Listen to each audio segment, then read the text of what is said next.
If Ukraine does not survive, the United Nations will not survive. Have no illusions.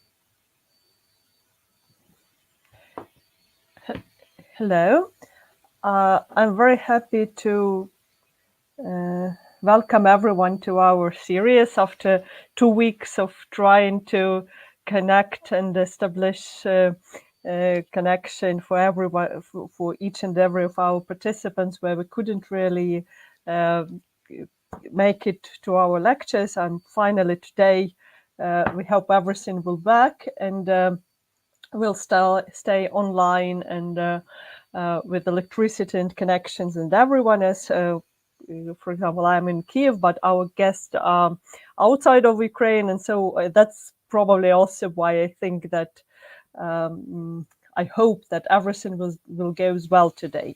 So I'm especially happy to welcome you today to our next installment of Wartime Lectures. And I may remind myself that that everyone that in this series, which is done by Kiev Mohila Academy, Alumni Association, and School for Policy Analysis, which is support from GLU, Justus Liebig University at Gießen, we reflect at everything that is going on now in Ukraine, especially started with the full-scale invasion of Ukraine by Russia on February 24th. And today we will speak with, or we will reflect on different classifications and discuss how Putin's regime could be classified and described with Andreas Umlland, who is associate professor and my colleague at the University of Kiev Mohila Academy, and who is also at the political science department, and who is also an analyst of the Stockholm Center for Eastern European Studies of Swedish Institute of Foreign International Affairs. Sorry, and I'm also very happy to have Fabian Schoppner as a commentator today, and Fabian is a research fellow at Justus Liebig University at Gießen, and he's also a coordinator and a researcher within a Horizon project, in which we are cooperating with Gießen University, Horizon project on rethinking democracy and democratic practices in Eastern and Southern European neighborhood. So again, without further ado, I will give the word, Andreas, to you, please. Thanks a lot, Anna, for the invitation and for the entire project, for including me in this rather exciting lecture series. So I'm going to talk here about today a subject I've been dealing with for basically 30 years already, since I've started studying as an undergraduate student, and which has always interested me because I guess I'm from Germany, and in the already in the early 1990s there was certain similarities one could discern between the post-war situations of Germany after World War I and World War II, and the post-Cold War situation of Russia. But before going here into the concrete issues of the usage of this term in relation to Russia, let me perhaps first say how I will proceed. I will first discuss briefly concepts, the role of concepts in political analysis, in our thinking in general, I would say. then the problem of defining and using the concept of fascism, the issue of Weimar Russia in the 1990s, which was then a hot topic, the discussion about the usefulness of the term fascism in relation to Russia before 24th of February 2022, and then I would say, new discussion of in relation to the term of fascism in relation to Russia after the start of the large invasion this February. So that will be the procedure, and I will say that I have 40 minutes of that, and I will try to keep it that way.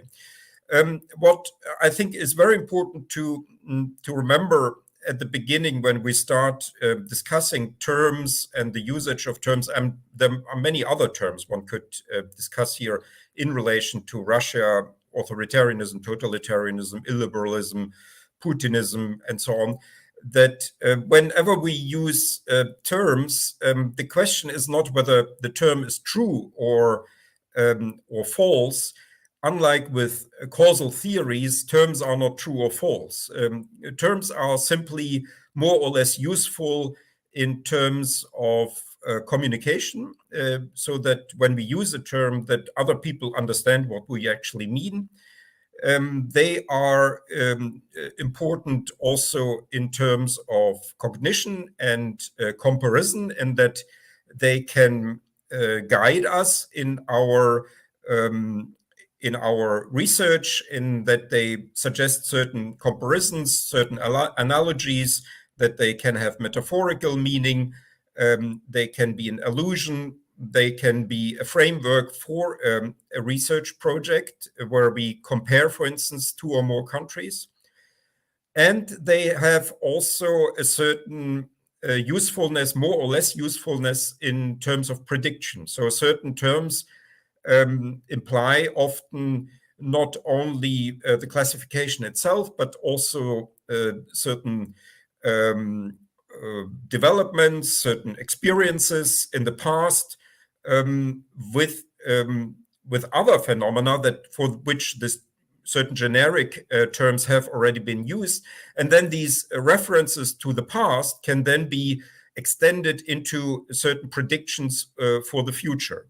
So while terms are not really false or true, because they are basically agreements between us where we use certain terms and where we don't use certain terms, they are still enormously important in that for our communication, for cognition, for prediction, because they shape our entire thinking about a certain phenomenon. So classification is a more slippery, I would say, ground than hypothesis testing, and that means the checking whether a certain causal theory about a certain mechanism, about a certain development, about a certain relationship between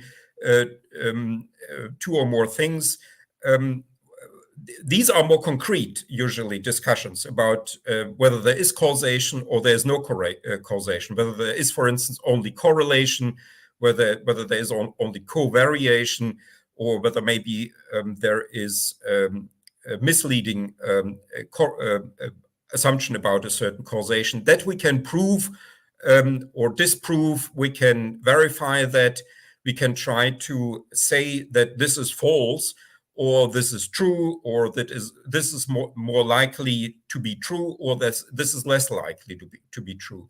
So when we have theories where causal statements are made, that is a very, in a way, easy thing to do, at least methodologically. Empirically, of course, it's often very, very difficult to establish whether something is true or not. But with terms, there is no real procedure with which to say that a term is true or false. Basically, it's a balancing of certain advantages that terms have and disadvantages that the use of a certain term has for a particular phenomena, in that it for instance, a non-useful term can create miscommunication. We may misunderstand each other. A non-useful term classification, a generic concept, can lead us to comparisons that will be actually misleading, and that can actually produce then perhaps theories that may then be falsified. Or non-useful terms can lead us to wrong predictions. They can mean then that we label a certain phenomenon with a certain term, and then we will have an imagination about the future of this phenomenon stemming from the usage of this term that will actually not be then fulfilled in the future, and that our sort of prediction about the development of a particular empirical phenomenon will be actually mispredicted, if you want to put it that way. So terms are and concepts, generic concepts, they are matters of agreement, and they can have more or less usefulness. And also, if we use one term for a certain phenomenon, that does not necessarily mean that we cannot also use other terms for the same phenomenon. So often terms can be used ecumenically. So we can have one empirical phenomenon, and we can attach to this phenomenon various generic terms that may have some cognitive and communicative and predictive usefulness for us. The term fascism is something that has been called in social science an essentially contested concept, in that this is a term of the 20th century, like, for instance, also democracy or socialism or totalitarianism, where there has been a lot of struggle and discussion and often very controversial debate about what this term means, what it refers to, what the implications of these terms are, what the connotation of the term is, what the intention of the term is, and also what the denotation of the term is, to what phenomenon the term fascism applies, and to what it does not apply. So, for instance, there has been a discussion about whether fascism is actually something, a generic phenomenon. So Italian fascism is obviously fascist, that is uncontested. Usually in the comparative literature, when we refer to Italian fascism, then there has been an agreement to use the term fascism with a big first, with a capital first letter, with a large F. And in German, one could then, for instance, say Italo-Fascismus. That would then indicate that what we are referring to is not generic fascism as a comparative term, but rather the Italian variety. Another issue of contention has been so some people actually say the only form of fascism there ever was is Italian fascism, and the generic term is actually non-applicable. That is a theory or an approach popular with many historians, for instance, who say that the other non-Italian phenomena that then are also labeled as fascist, they are actually so dissimilar from the Italian prototype that the term is actually misleading. It creates, wrong predictions. It generates wrong comparisons. It is a matter of confusion in communication, and that therefore there should be no generic version of the term fascism. Another contested issue has been whether the Nazi regime, the Third Reich, the Nazi movement, Hitler's movement, should be also covered with the term fascism. So there is, for instance, an entire strand in comparative fascist studies that says that the peculiarity of Nazism in comparison to other ultranationalisms of the late 19th and early 20th centuries was so large. For instance, the biological racism was so intense in German, in this form of German ultranationalism, that we should not use the term fascism for German Nazism, and that therefore the much of comparative fascist studies is actually unjustified, because most actually scholars do include this term. There's also then closely related to this particular issue the I would say more general, not only academic problem, that while the term fascism stems from Italy and refers first of all to Mussolini's movement and regime, what most people actually associate with the term fascism is not so much Mussolini's movement and regime, but rather Hitler's movement and regime, which is much better known. So there's a large general knowledge about the Third Reich, also Hitler's biography, the Nazi movement before it came to power, how it came to power, how it lost power, how it was defeated, and so on. That is very well actually represented in mass media and education, in popular literature. Many people know things about Hitler, his movement, and his regime. People know much less, of course, about Mussolini's movement and biography and regime. So when they say fascism, they often actually paradoxically do not refer to the original prototype. And then there is another yet debate about whether fascism is something that can be also used for the post-war period. So there's also a strand in comparative history that wants to limit the term fascism to basically the interwar and wartime period, the period of the two world wars and the time between the two world wars. And I belong to those who actually think that we should use fascism, and we can use usefully fascism as a generic term, including German Nazism, and that we can also use it for the post-war period. And then sometimes people use the term neo-fascism then for the post-war period.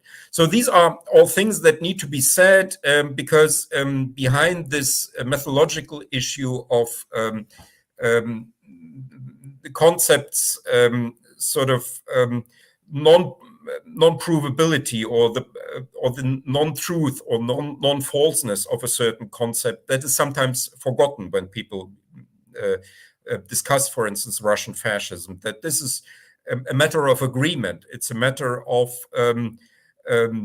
so to say, communication between us and a certain consensus that may emerge or may not emerge, and that it is not something that can be simply said to be true or not true. It's just a matter of usefulness or less usefulness. And also that the hot discussion that we now have in relation to Russia and the appropriateness of the usage of the term fascism for contemporary Russia is actually a discussion that is very familiar to anybody who would be familiar with the literature and the study of fascism in the past, in the interwar, relating to the interwar period and the post-war period. So the discussions that we now have about Russia and the applicability of the term fascism for this phenomenon is not something new. What is new here, I think, is first of all that it has, of course, the discussion of contemporary Russia has a very heavy emotional load, in that we are discussing here not just something in the past or far away, but that is happening every day, and that is leading to death and to torture and to tragedy every day in Ukraine, in Europe today. And also that what we are now discussing is a moving target. So the this presentation would be very different before the 24th of February 2022. And I would argue that the movement of the target, namely of Russia, has already started before 24th of February, namely at the latest in 2014, perhaps even earlier already. And also that the recent development that we've seen, this enormous escalation of the Russian-Ukrainian war, has also been a continuation of trends that, for instance, we have been observing not only since 2014, but also a radicalization that directly then led to the current escalation that, in my estimation, starts somewhere in 2020 with the adoption of a new constitution, with Putin's article on historic memory relating to World War II, where we see a radicalization then continuing in 2021 with Putin's article on the alleged unity of Ukrainians and Russians, a lot of other texts emerging out from Putin and from people around him, and then which then led to the attack on 24th of February. And since then, we of course are observing a change both of the foreign policies and of the domestic affairs of Russia with ever increasing speed. So it's not only that my presentation would have been very different a year ago, and would have been again different 3 years ago, and would have been different 10 years ago, but my presentation may actually be also would be very different in 1 year, or perhaps even in 1 month, such as the dynamism of the horrible dynamism, of course, of the development of the Russian regime and of its foreign policy. So this is something that is indeed very different from earlier discussions of fascism, although there was, of course, for instance, a discussion about fascism during World War II, which would then perhaps be somewhat similar to the current discussion that we have. But most of the earlier debates about fascism and its applicability to a certain empirical phenomenon was, in academia at least, about past phenomena and far away phenomena, and not something as close as what we have today. So one can divide, I would say, the debate about fascism in three periods. That is in relation to Russia. That these are the 1990s, the Weimar Russia comparison, to which I will turn in a second.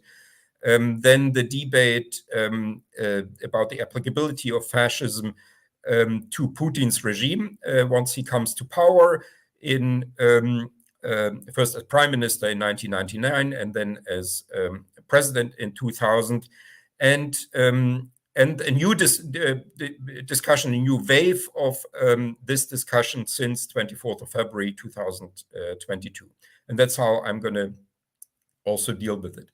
So as I mentioned already at the beginning, there was early on, I would say, in the 1990s, not only for me as then still being an undergraduate student, but also for others, for other observers of Russia around the world, a feeling that what we are getting in Russia, in post-Soviet Russia, is a situation that in some regards is similar to the post-war situation of Germany, and that in a way the question would be whether Russia would develop more similarly to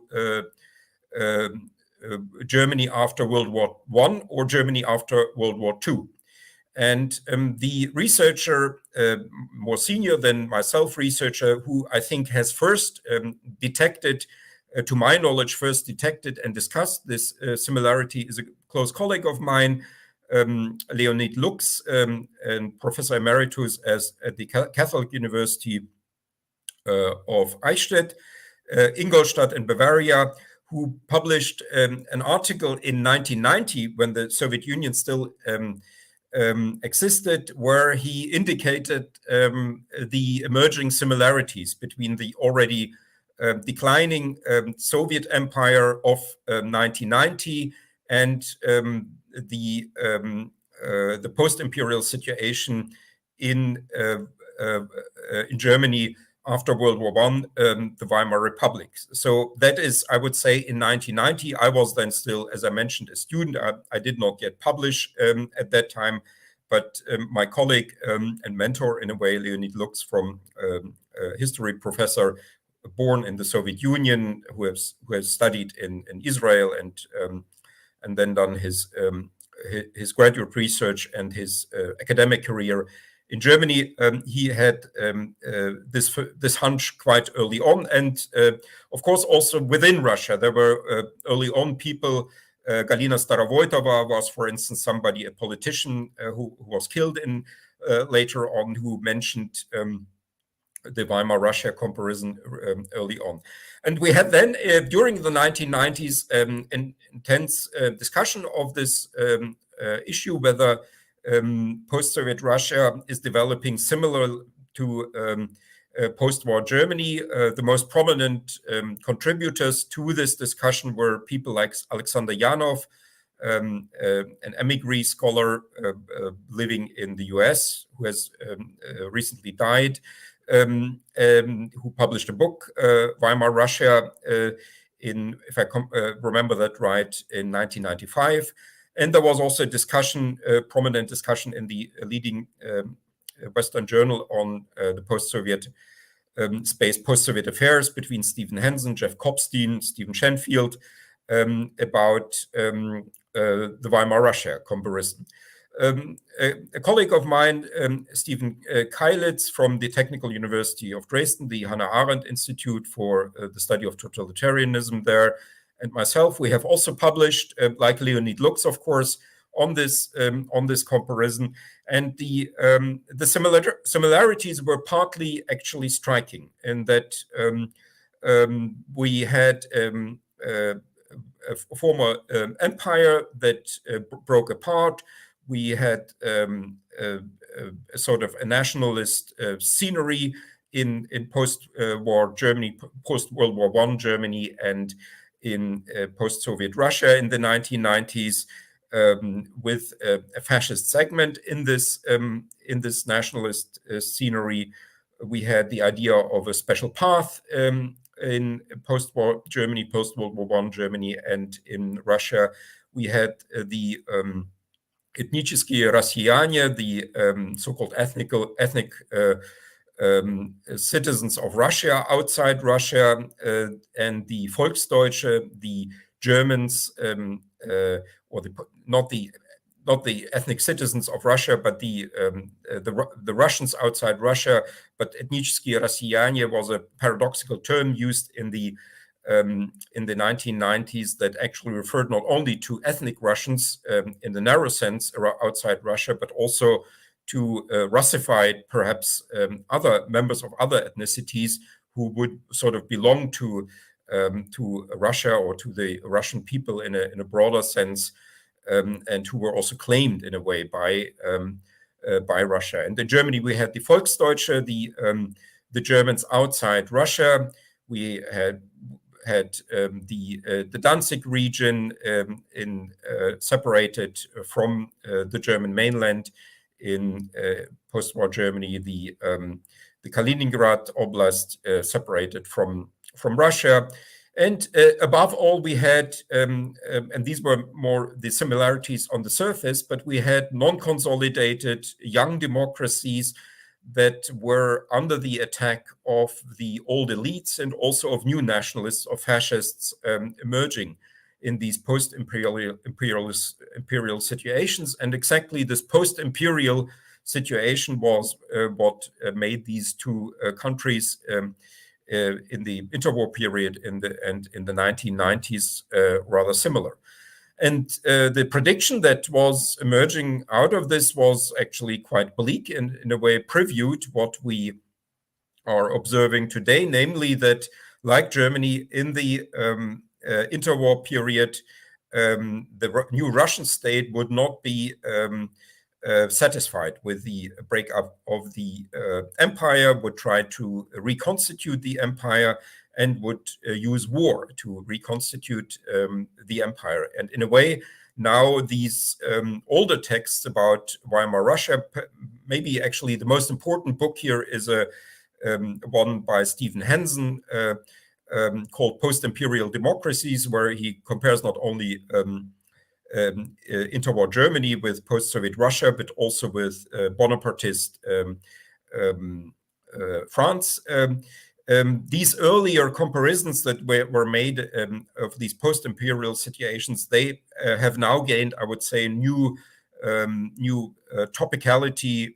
They can be read now anew with what we know now, what has happened since the 1990s to Russia. And some of the arguments are now actually quite fascinating to read. For instance, the already mentioned debate in post-Soviet affairs between Stephen Hansen and Jeff Kopstein on the one side, and Stephen Shenfield, one of the an author of one of the first books on Russian fascism, called Russian Fascism, around 2000, which was published.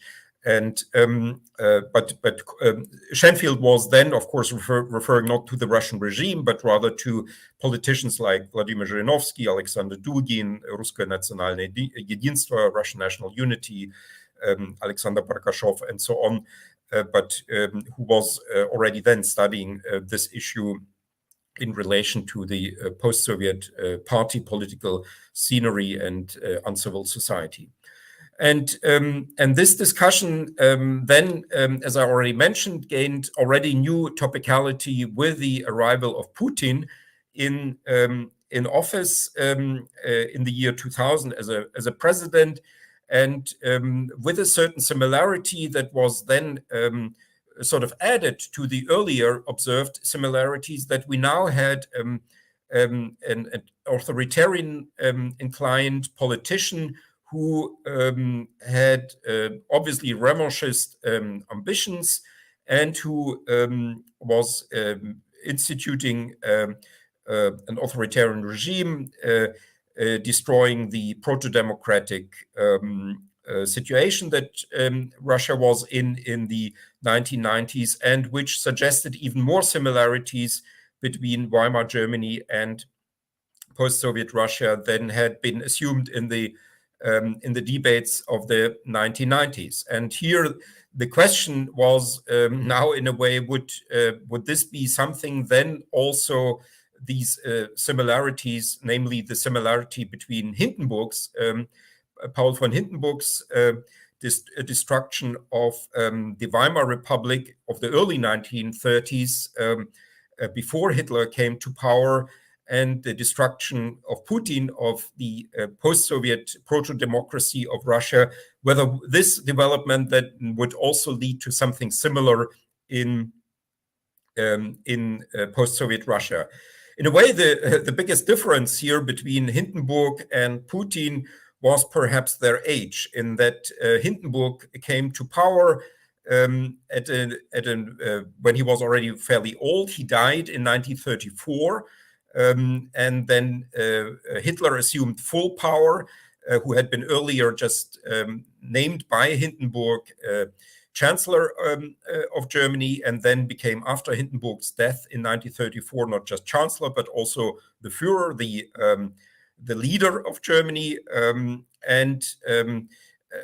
Whereas that was the German development, whereas in Russia, we had the rise also of a representative of the old regime, a less prominent representative of the ancien regime in the Russian case of the Soviet Union, but still a representative of the old regime as a former KGB officer, who was significantly younger when he came to power in 2000, when he became president in 2000, and who is still more or less healthy, it seems, today. So that was, I think, in a way, a crucial difference here, in that we had this this younger president who was who is not just living longer in office than Hindenburg was living in office, but who is also more agile and more sort of active as a politician than Hindenburg, who was already perceived in 1933, when he then made Hitler chancellor as an old politician, as somebody who was perhaps not apt for the situation, for the crisis that Germany was in as a result of the world economic crisis. So that was a big difference. And in a way, what we, for instance, with my colleague Steffen Keilitz in our essays about the Weimar Russia comparison concluded then that basically this is then a departing point where the German trajectory of the interwar period becomes very different from the development of the post-Soviet authoritarianism, in that the representative of the ancien regime of the former Soviet empire remains in power, and a new politician, like in Germany in 1933, Adolf Hitler, is not taking over. In a way, an equivalent of Adolf Hitler, perhaps in the 1990s, was Vladimir Zhirinovsky, who has been often seen as a sort of non-serious politician. But Zhirinovsky had, in fact, a political program, the so-called last dash to the south, Последний бросок на юг, which amounted to a fascist, I would argue, ideology, in that he proposed a newborn Russia. And this idea of new birth, I will come back to that, is in a way the core idea that, or at least has been identified by the comparative scholars as a core idea. And scholars have agreed that the idea of a newborn nation has to be there in order to label a particular ultranationalist movement or ultranationalist regime as fascist.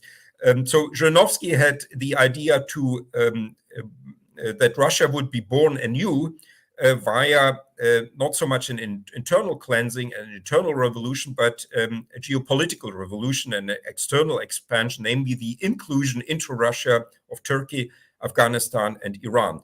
Three countries that have never been parts of the Russian Empire, neither the Tsarist Empire nor the Soviet Empire. And the idea of Zhirinovsky was that by including these countries into the Russian Empire, the post-Soviet Russian Empire, Russia would be soothed. It would be there would be a large uspokojenie, a soothing of the Euro-Asiatic continent, and that would then create a new, happier, a better Russia, because these instability that Russia had been experienced from the south, from the southerners, from the Yuzhanie, as he called them, which is a pejorative term for southerners, would be then eliminated by including these three countries, Turkey, Afghanistan, and Iran, into the Russian Empire. And that would then be the creation of a new Russia that would be happy and complete and would be born anew. So Zhirinovsky, in a way, was the fascist candidate of the 1990s, but he did not come to power. Instead, Putin, and Zhirinovsky was a new man. He was also probably a KGB agent when he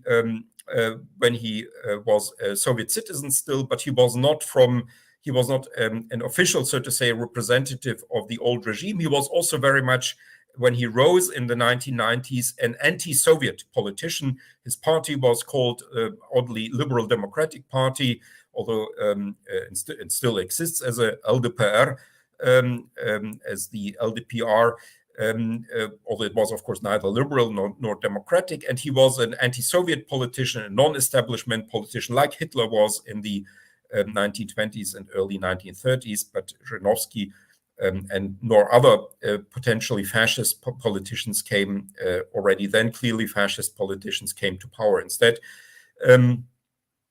Putin stayed in power, and then started, as Putin was transforming the Russian regime from a sort of proto or semi-democracy into a managed democracy, into an administrative democracy, a so-called sovereign democracy in various waves and stages. Then a new debate emerged whether maybe this new regime that Putin was already creating in the early 2000s and mid-2000s could be perhaps labeled fascist. And here the main proponent of this idea has been scholar related also to very much to Ukraine, Alexander Motyl, a political science professor at Rutgers University, who since the mid-2000s, if I remember that correctly, basically published an article every year in various languages arguing that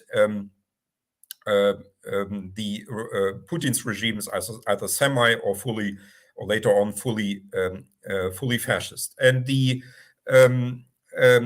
reason that at that time Motyl argued that this would be justified is that Motyl developed a rather inclusive definition of fascism, saying basically that a regime can be called fascist if it is authoritarian, it has a charismatic leader, which however means that many regimes of world history can be, using Motyl's definition of fascism, labeled fascism. So for instance, one argument of Motyl has been then later on developed in an interview he gave, that, for instance, Kemal Atatürk's Turkey should be labeled fascist, and that in general many regimes and around the world and in many different times would actually fall under his rather broad definition of fascism. The problem, I think, was here that with this broad definition of fascism, very inclusive definition of fascism, in a way, the labeling of Russia as fascist became in a way senseless, because it then created allusions to so many regimes in world history that the specificity of fascism and the particular virulence of fascism, as expressed, for instance, in the policies of Mussolini and Hitler, or also of the Ustasha in Croatia, was lost in this definition of fascism and in the comparative framework that Motyl proposed. That's why a number of scholars, Leonid Lux, the already mentioned, myself, and others have, Marlene Laruelle, for instance, have then published, Anton Cherovtsov and a number of other scholars have criticized this application of the term fascism to Putin's Russia of this period, of the early 2000s and perhaps also 2010s. And now I come to the final. I'm a little bit running over time, but I want to at least touch the I would say new wave of discussion of the application of fascism, which has now emerged with with the development since 24th of February this year, which, as I argued earlier, actually were already previewed by the annexation of Crimea, the theater of a civil war staged by Russia in the Donbass. I call it a pseudo civil war, and that it was initiated by pseudo citizens or by Russian pseudo citizens of Ukraine. That means Russian citizens, and that it was not really a civil war, but in fact a delegated interstate war, as defined by another colleague of mine, Jakob Hauter. And that was previewed, this development, as I mentioned, by the events of 2014, by later events, in particular by the change of constitution and the various essays then that Putin and the various speeches that Putin published, especially during the last 2 years. And I think there is now a new justification, actually, for discussing the usefulness of the term fascism for what we are observing in Russia.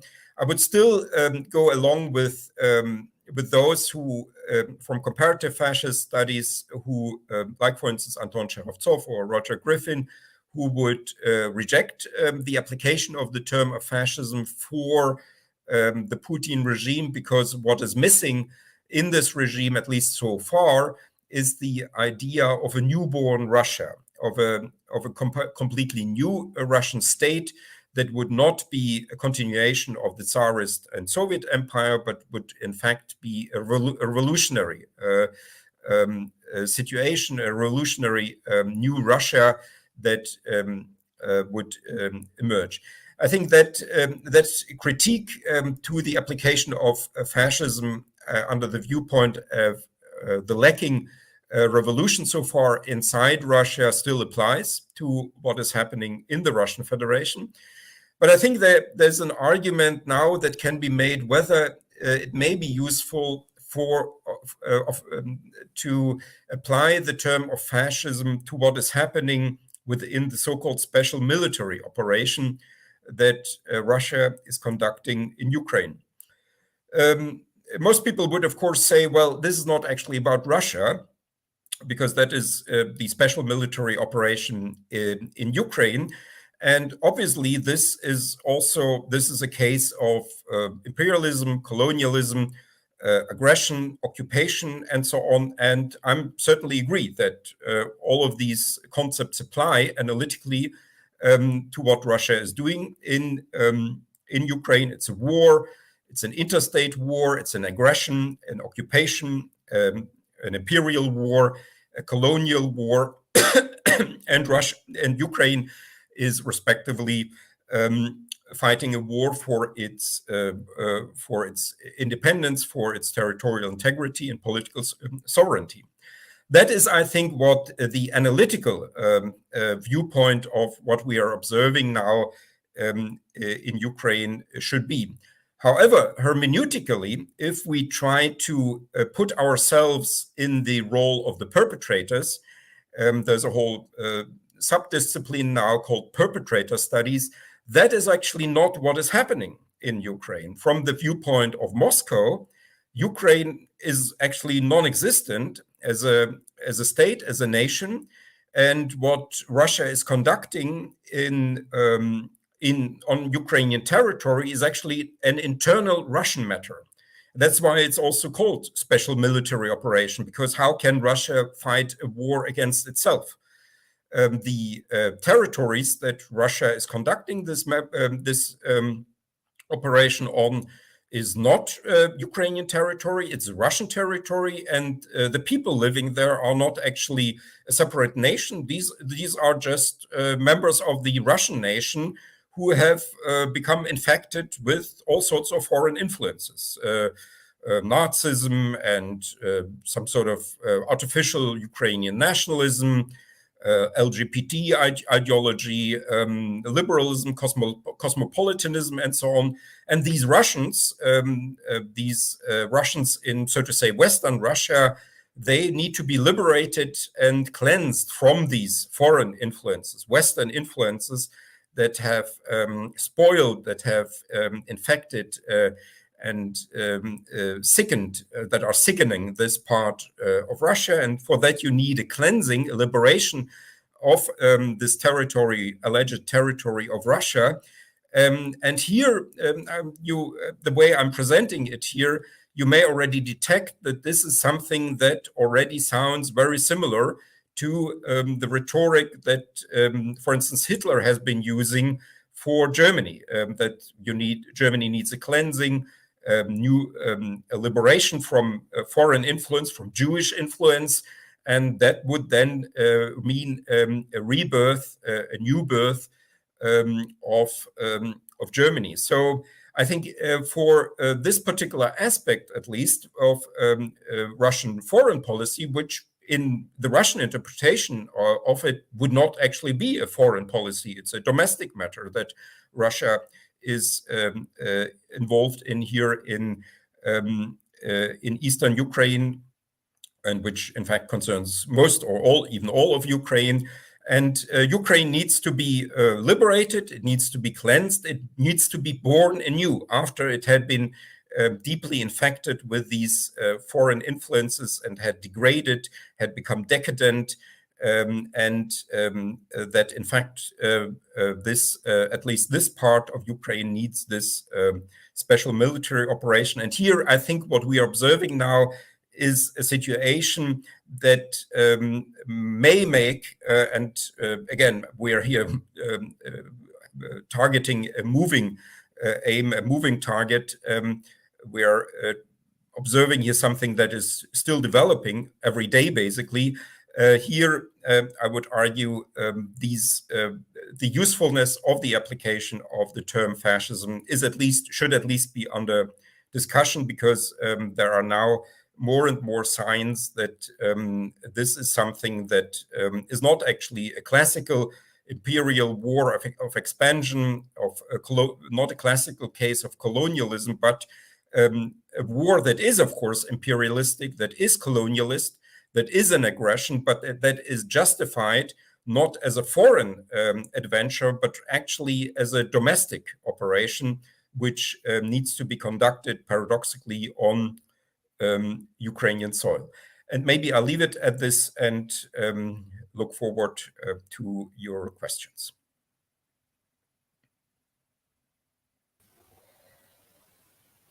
Yeah, Andreas, thank you very much. And we have actually a lot of comments. Thank you for the lecture. And I may remind to everyone and to the audience that you have an opportunity to pose a question. Just write it below the live broadcast in any either on Facebook or in the YouTube. So please, we are waiting for your questions. And now, may I pass the microphone to Fabian, please? Hi, thank you so much. First of all, it's an honor to be here, to be speaking with you on this subject. But it's also a privilege to be able to do this from the relative comfort of my home. My heart goes out to all of you in these very difficult times, and I just hope that everybody is doing all right who's in the audience right now.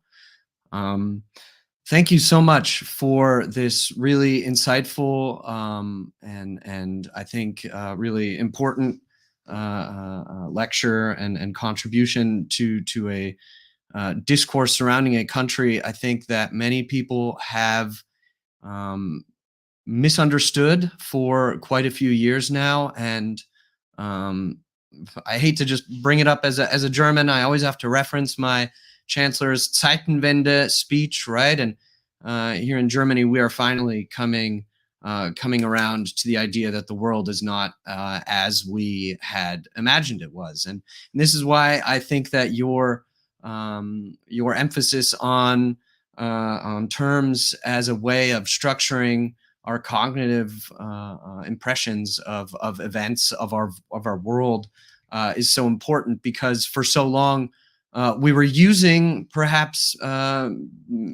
inappropriate terms to try and explain both our neighbor in Russia and our relations with it. We were using inappropriate terms to refer to our relationship with Russia in the way that Europe viewed its goals and intentions and the structures it created, and unfortunately at the expense of countries like Moldova, like Georgia, and now as we're seeing it in Ukraine as well. I personally, for this reason, also struggle sometimes using historical parallels when trying to sort of describe a moving target, because I feel that oftentimes these historical events, as you rightly put it, they are embedded in their temporal context, and it is a finished event, and so something like 20th century fascism, at least at the time, was ended. And so using this term to describe something which is evolving still, which seems intent on escalating violence, radicalization, mobilization, is it's something where I think fascism can certainly be used to describe elements of what is currently going on, but in some ways it's also definitely a wave of something new. So as I said, I think it's good to use this term fascism, but as you rightly put it at one point, this pseudo-civil war right? Perhaps a question to you, Andreas. What sort of attributes, adjectives could we use to describe, to give this idea of fascism as it is in Russia a little bit more of a contemporary context? I mean, I could speak for 10 minutes, but I think since you've just been shown on my screen, maybe I'll pass it along to you. Okay. Well, about the pseudo-civil war, I mean, that is something, that is a term that has been criticized. I've been criticized for using it by Ukrainians, by scholars. Sometimes people overhear also the pseudo in front of the civil, but that is a reference, of course, to the Russian framing of this war in the Donbass, and to unfortunately the successful Russian framing of this staged, I would say, civil war in the Donbass,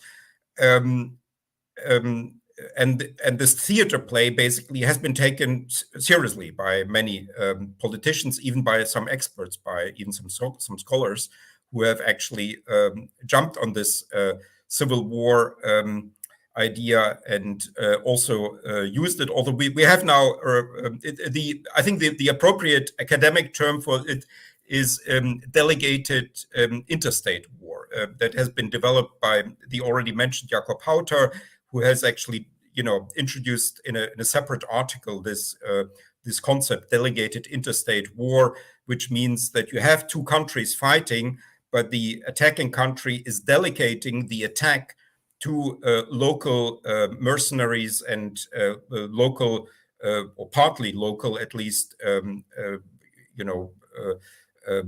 hired paramilitaries that are sort of conducting the war on behalf, and with the support of the attacking state. And there's also now research, fairly detailed research by Nikolai Mitrokhin and the already mentioned Jakob Hauter about the exact start of the war, namely the crucial role that the Girkin group has in early April played, coming from Crimea via Russia into the Donbass, going to Sloviansk, and actually triggering this war. This is, and by the way, this is something that has been explicitly acknowledged by Girkin himself. And Girkin, one should say, is a Russian citizen. He's a former FSB officer. He has no family connection or biographical connection to the Donbass. He is simply an outside actor. And it has been also shown by scholars like Mitrokhin and Hauter and others that Girkin while he was a paramilitary actor and had a paramilitary group, not a regular military group, he was in constant contact with Russian state organs. So he was not on, an adventurer on his own. There he had his own motivations perhaps to do that, but he was in constant contact, and he was not. This whole action was supported and by the Russian state as creating this sort of deniability for Russia that, well, regular Russian troops did not invade. So this is a civil war that was basically, and unfortunately, and widely accepted. So this is about this particular part of it. The fascism thing is, I think, more complicated because comparative fascist studies, at least in the International Association for Comparative Fascism, basically agrees that you need a revolutionary, a palingenetic, as it has been called, element in the particular ultranationalist regime or ultranationalist movement. And if this revolutionaryism, the idea of a newborn nation, is missing in this extremist regime or extremist movement, then the agreement has been in comparative fascist studies to not use the term fascism. And so we have many murderous regimes around the world in world history, in various regions, that were as murderous partly as murderous domestically, let's say, as Mussolini's or or Hitler's regime, but which are not classified as fascist because they were not doing it with this revolutionary intention.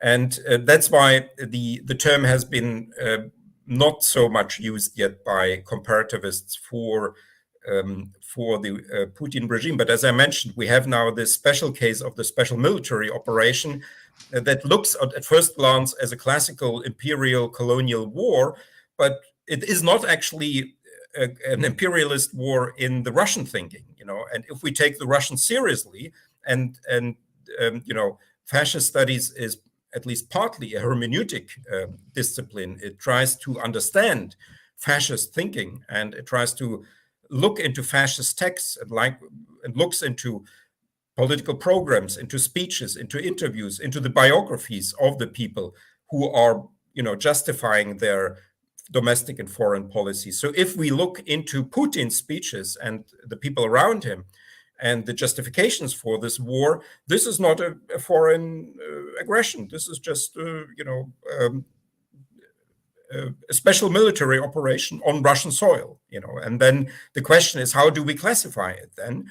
And here, I think at least the question of the applicability of fascism arises as we are, targeting here something that is moving, that is still unclear. Maybe in 2 months' time, we will actually have a new situation where the discussion would then also be new. So that is here the way one can use the term. Yes. Sorry. I hope I didn't give the impression that I thought that it was an actual civil war. I was just focusing on this aspect of including a prefix in a term to give it a little bit more context, to give it a little bit more understanding. So what could we think of to perhaps add as a prefix or a suffix to kind of modify this term of fascism to better fit what it is that we're looking at right now? Because we seem to be looking for historical parallels that don't always seem to fit entirely, right? We call upon imperialism and colonialism to describe what is going on in certain ways. However, analytically, from the perspective of a historian, of a political scientist, right, imperialism and colonialism were two different ways in which large countries exploited weaker countries by means of military violence, but also through the exploitation of their resources. And so I think in some ways, perhaps we need to adapt it a little bit to what we're looking at now, while still using terms which were apt for the past, which have relations to what we're viewing now, but perhaps are modified a little bit to really explain what it is that is going on. If you wouldn't mind, perhaps just, is this something which we can say is uniquely Russian at this state? I mean, at this point, we're often hearing about a large, global battle between autocracy and democracy, as the European Commission President Ursula von der Leyen mentioned in her speech, right? And so we are seeing a grouping of states on the international scale as being something on the team of the autocrats, and on the other hand the democracies. So I'm just wondering, is it fair to say that this is a trend of fascism more broadly, or do we need to fix something specifically to this case to get a little bit closer to what is actually occurring in Russia domestically, in its relations with its neighbors, that marks a point of departure, as you say, in this new wave? As I mentioned at the beginning, I think when we use terms for a particular phenomenon, we can be ecumenical.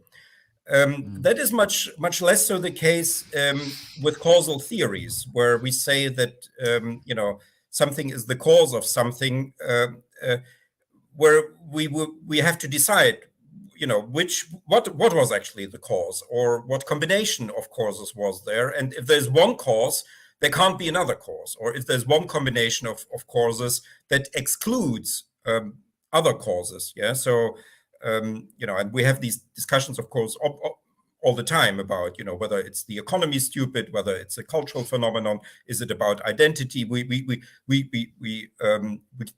constantly have these battles, and these when we talk about causes for certain things. So when we talk about the cause for this war, there we can have an informative discussion about, is it actually something more related to internal Russian developments? Is it more related to foreign developments?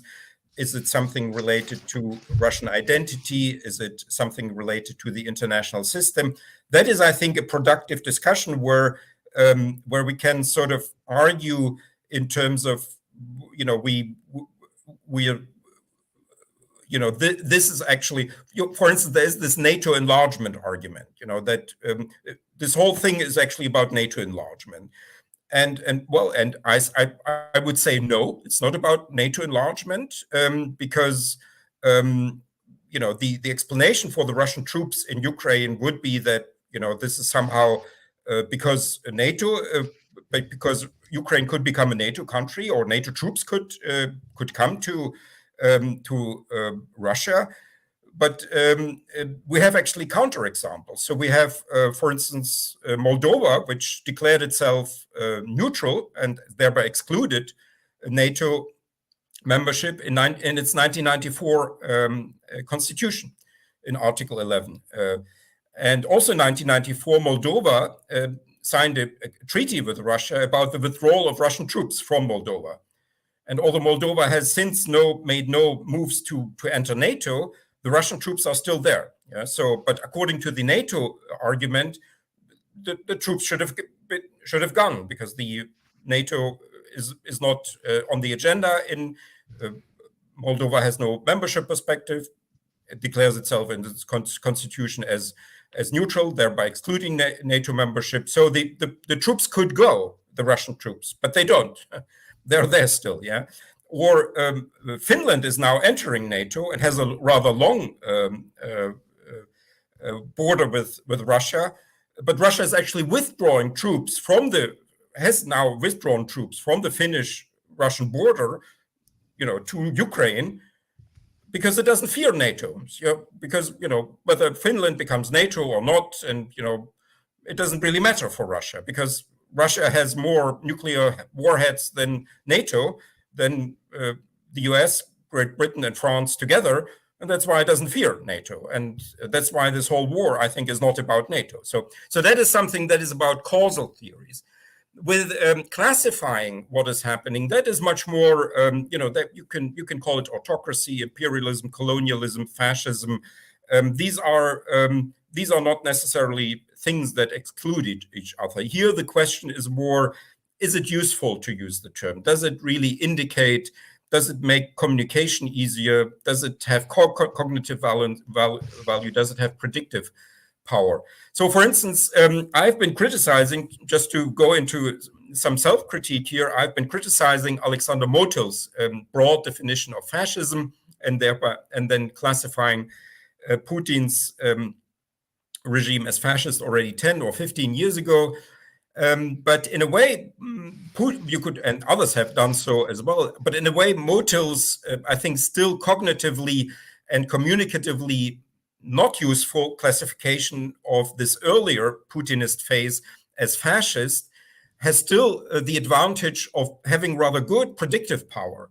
Because, you know, if we understand, so to say, Putin's fascism 10 years ago already as Putin's regime 10 years ago as fascist, then such a classification of Putin's regime suggests what then happened with the annexation of Crimea, with the pseudo-civil war in the Donbass, and now with the huge escalation. So in that way, here actually the fascist classification can have a certain value, because it better than other classifications. I think still you can classify what Russia did, for instance, in Georgia in 2008, also without the term of fascism. You know, that can be still, that for instance here, I think it's a more classical case of imperialism, you know, because, you know, Georgia is not sort of Russian land in a narrow sense of the word.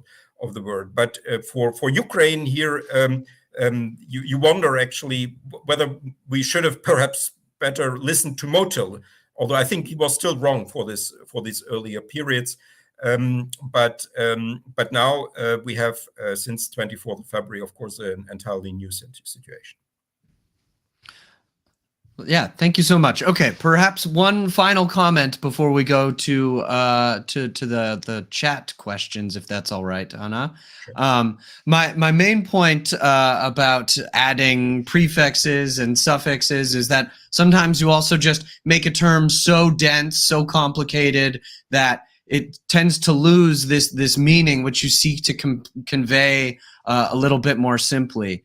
And this isn't much in the way of a comment, a question, more of a comment. I think it's important also to recognize that we're using fascism in reference to Russia as a way to respond to its false accusations towards Ukraine and baseless comments on the state's right to exist, on its state of politics for the years since its independence. And so in some ways it's about using this word to put power into your own hands, into your resistance against an aggressor. And I think that is something that is inspiring, particularly when it relates to fascism, because these classic fascist examples from the 20th century eventually all met their end, and particularly they met an end which was not especially fruitful for sort of the long-term lasting power of these ideologies. So my hope is that at some point all of this ends with justice given to the victims and with those held responsible who have just to come back. I forgot to suggest some prefixes, but I mean a very useful prefix that has been now, I think, very well introduced by Timothy Snyder is the concept of schizofascism. Schizofascism means that fascists blame their enemies of being fascist, and so I mean people like, all right, yes, exactly. So I think that's actually a new novel term that makes sense. It's not novatism; it's an innovative term. Novatism, people sometimes they like to introduce new terms that do not add anything to our understanding of things. But here, schizofascism is, I think, a useful new term introduced that actually very well captures a crucial element here. For instance, Alexander Dugin, who has been praising in the past the SS, and for instance, Reinhard Heydrich, SS-Obergruppenführer, and the deputy of Heinrich Himmler, he's now accusing all sorts of people of fascism. Well, the sort of older term that in a way applies here, one could argue, if one agrees to use the term fascism in connection to Putin, would be crypto-fascism. So Putin would be, for instance, quoting, as in his last annexation speech, Ivan Ilyin extensively and approvingly, but he wouldn't say that Ilyin was actually quite clearly pro-fascist and proto-fascist and fascist. Yeah. So he doesn't, which of course Putin then doesn't say when he quotes Ilyin. Yeah. So that is then crypto-fascism that is creeping in here into Putin's speeches, where you actually can then refer that back to historical fascism, in that Ilyin was actually approving of Nazism, of Italian fascism, and then you have then actually the connection to historic fascism in this in this reference to Ilyin. Yeah, thank you so much. I think we'd heard terms like hybrid democracies, hybrid autocracies for so long. I think it's nice to hear some other alternatives that give us a little bit of better understanding. Thank you so much. Yeah.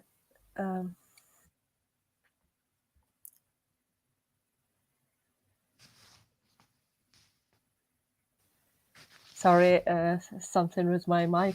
There is a question, probably to continue in line what you've been talking about. It's from Stefan Rodewald. Many thanks. Building on your analysis, focusing on Russian actions in Ukraine. If the systematical understanding of fascism in its entirety is difficult to find 100%, is it easier to find fascist discourses of vocabulary in Russia and its appropriation by different actors, institutions with rising importance and geographical range beyond Russia actions in Ukraine? Well, that's a research question rather than a discussion question. You know, the one would have to see. Yeah, I think the discourse that has been, especially this since 24th of February, but already before developing in Russia regarding Ukraine, has more and more these ideas of cleansing, liberation, and that are reminiscent actually of these sort of classical fascist texts. And that is clear. And you have, of course, many actors that are in Russia, Dugin, Zhinovsky, Prokhanov, Barkashov, and so on, who are fascists simply. And they have a much more elaborate and universal sort of fascist worldview that is not just obsessed with Ukraine, but is actually also applied to domestic affairs, to world affairs, and so on. Whether this Putinist discourse, fascist, I would say, or at least perhaps fascist discourse of Putin regarding and people around him regarding Ukraine can be also found in other discourses is a research question. I wouldn't know. And this is all very new. We are now in the midst of it. It's a few months old, what we're talking here about. And as I said, it's a moving target. That would be rather interesting to find out whether texts by other state actors in particular. I mean, outside the state institutions, you can find actually a lot of fascist discourse in Russia, in the party political realm, in the so-called uncivil society, in intellectual discourse, even in academia partly. But whether in the state, by representatives of ministries of the ruling party, parliamentarians that sort of belong to the Putin systems, whether you can there also find fascist discourses would be indeed interesting to research. Yes, I certainly agree. And I think just looking at that question, it's a matter of determining which actors and institutions are being studied in this case, and the effects of sort of mobilization sponsored by the state. So the extent to which these are sort of independent actors developing ideas, contributing to a discourse of their own sort of accord, or whether or not they are being activated by the state in some direct manner. And I think this would be some of the analytical distinction between something like a totalitarian system and simply an autocratic one, is this mobilization by the state. Yeah, thank you. Please, Andreas. You have then, just to add maybe to what Fabian just said, you have then also the actors that are between the state and what one could call, the party political realm, uncivil society, and so on, like Sergei Glaziev or Dmitry Rogozin. You have then these people who are sort of both, They are part of a larger ultranationalist movement that is largely outside the state, and they are also representatives of the state. And there, of course, you can. These would be the primary candidates, but there may be many other actors here as well to study, and also to, as Fabian rightly said, to locate them in the within the Putin system, whether they play an official or unofficial role in this political regime. Yeah, thank you, Andreas. I probably usurped my role, and I also have a question, but slightly in a different line, because I think we've been focusing a lot on fascism and this labels to the regime. But I actually want to ask a question regarding the term colonialism or decolonization, or because it's quite often what we see since what we've been seeing since February 24th is that this war is often described in a term of, or at least in from Ukrainian perspective, the term as getting rid of, recognizing this colonial perspective and kind of reflecting on this war from post-colonial decolonization kind of rhetoric. And I think that, please correct me if I'm wrong, but you're actually a bit critical of this perspective of seeing what's going on and reflecting on that through the lenses of colonialism, as Russia being a colonial power toward Ukraine, or.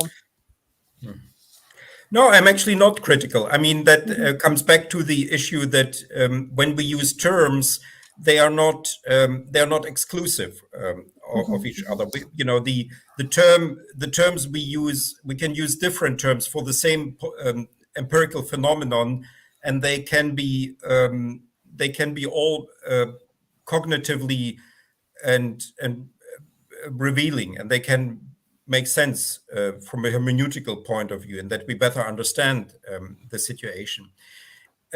So colonialism, I think I would rather go the other way around. The big problem of Soviet studies and also Russian studies in general is, and also post-Soviet studies, that these disciplines have not been integrated into colonial studies, and that you have in the colonial studies journals, you have very rarely, or maybe not at all, papers about Tsarist or Soviet or post-Soviet colonialism, and that. So this is analytically that is actually one of the most important, I would say, strands of research to develop here. My point is rather that what we are now observing in Ukraine is, from Moscow's point of view, of course, not a colonial war, because it's not outside Russia. Colonialism presumes, there is the imperial nation, and then there are other nations that are then colonized. Yeah, but from Moscow's point of view, if we go into this paradigm of perpetrator studies, rather than in terms of comparative analytical sort of research, then we are in a slightly different realm. That would be still, one could still then describe what is happening as a case of imperialism and colonialism, but it is not something in the ideology of the special military operation. There, you would perhaps rather have this more easily applicable to territories that are actually recognized by Russia as not belonging to or people who are not actually part of the Russian nation in the narrower sense of the word. So then it also becomes here in the sort of hermeneutical sense better. better applicable. So actually a very good article on all these different approaches has been published by a Russian researcher, Alexander Etkin, in I believe the Journal of Genocide Research, where he goes into these issues of colonialism. Another approach, as we are now into this, that Etkin mentions in this article of genocide research, where he speaks about the Russian genocide of the Ukrainians and then discusses different theoretical approaches, is what has been called the narcissism of the minor differences, which is a Freudian concept, and which says that sometimes people are hostile to each other or can be even become even genocidal, not because they are so different, but they are actually exactly not that different, because the differences between them are minor and not major. So that is perhaps also an approach that should be explored further here.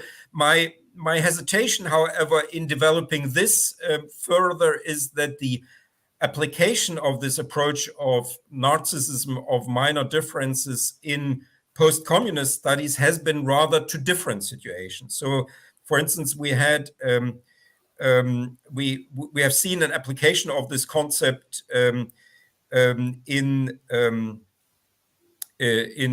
the war in Yugoslavia, where there has been an argument that these former neighbors, they've been killing each other on the basis of these minor differences. But what is meant here is actually still sort of people belonging to different ethnicities and recognizing themselves as different ethnicities that were engaged in partly genocidal actions against each other. Serbs and Croats, Muslims and Serbs and so on. And also, it has been applied by Tom de Waal in the context of the Karabakh Wars, and here also we have actually a conflict that has been explained by Tom de Waal with reference to this Freudian concept of narcissism of the minor differences, but it has been applied to an interethnic conflict where both of the ethnicities recognize each other as being different. With the Russian, perhaps fascist ideology towards the Ukrainian territories and towards the Ukrainians, we have actually a different situation in that Russia does not even recognize the minor differences, and that Russia says, well, these are our people that have been infected, that have become different from us, not because they are different, but because they have these infections, by nationalism and LGBT and cosmopolitanism and liberalism and Europeanism and fascism and so on, and they need to be cleansed from that, and they need to be reborn as Russians, and then things would be fine, and that is not something that you find in the Yugoslav wars in that way. In the conflict, let's say, between the Croats and the Serbs, or between the Azeris and the Armenians in the Southern Caucasus, where the arguably, or as has been said by these authors who have used this approach in this connection, arguably the differences are also minor, although they speak different languages, have different religions, and or go to different churches, but still these are minor differences, but they are still large enough to for these neighbors that have been earlier living together peacefully. These minor differences are then large enough for sustaining wars between these former neighbors. So with the Russian-Ukrainian situation, it's slightly different. I'm not sure that actually this particular concept, at least as it has been applied for post-communist Yugoslavia and for the Armenian-Azeri conflict, actually applies to the Russian-Ukrainian conflict in the same way. Yeah, thank you. There is a comment in question again from Stefan Rodewald in continuation. Etkin also developed within the Russian view the internal colonization perspective. Would this fit?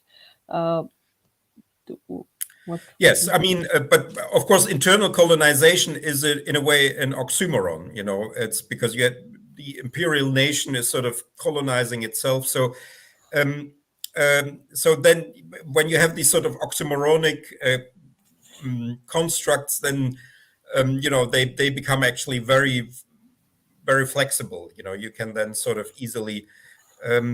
Yeah, maybe that internal colonization actually. I'm grateful that Stefan Rodewald has brought that up. Now he's actually, that may be actually something that could be developed further, and one could get back to Etkind and ask him what he would say then about this concept in relation to the so-called special military operation. Yeah. And if I may just highlight your phrasing when you were speaking about this, you said from Moscow's perspective, this is Ukraine is Russia's soil. So we have these center and peripheral relationships which determine, you know, what is deemed inside and outside and what can be exploited. And this is why I think it's also important to distinguish between sort of colonial approaches and imperial approaches, because there's different effects from how these these neighboring states are then exploited. And perhaps just to come to the point of genocide, right? If there is this lack of difference, then it really gets much closer to something like fratricide, right? Like really cutting off your nose to spite your face in this sense. And so I really schizo fascism really, I think, does get to the core of what is occurring. Yeah, thanks for this term as well. Like for internal colonization, you know, the killing of the brother, fratricide. Yeah, that's how you make. I will explore that. That this may actually help this term to conceptualize the Moscow perspective in a way. Yeah, so I mean, as I said, I mean, it's all very fresh. It's a moving target. You know, maybe we would have in 3 months already a very different discussion. You know, things are developing at historically very high speed. We had, we are getting these new texts. We are getting also new actions by Russia, and so maybe I will be regretting one day if that is. Taped now and then published this presentation, because it will be then sort of falsified. But as I said, with terms, it's more about usefulness. It's not about who's right and who's wrong. Yeah. Well, it would be interesting to have this kind of discussion in, let's say, 3 months or something like that time. And it's also interesting to. I find a lot of food for thought in our discussion today. So I thank you very much, Fabian, for commenting, and thank you, Andreas, very much for giving this talk today. And really, make me think on a lot of topics, and eager even to write or to reflect and. To continue to observe and discuss what we actually seen today. So thank you very much for being here today. Thanks for having me. And thank you. And I thank everyone in the audience. I know that it's been probably very hard for a lot of people to join, but the video will be available, and we will meet then on our next lecture next week, hopefully. Very much, I hope very much. So thank you again to everyone, and to Andreas, to Fabian, and bye. Good. Bye. If Ukraine does not survive, the United Nations will not survive. Have no illusions.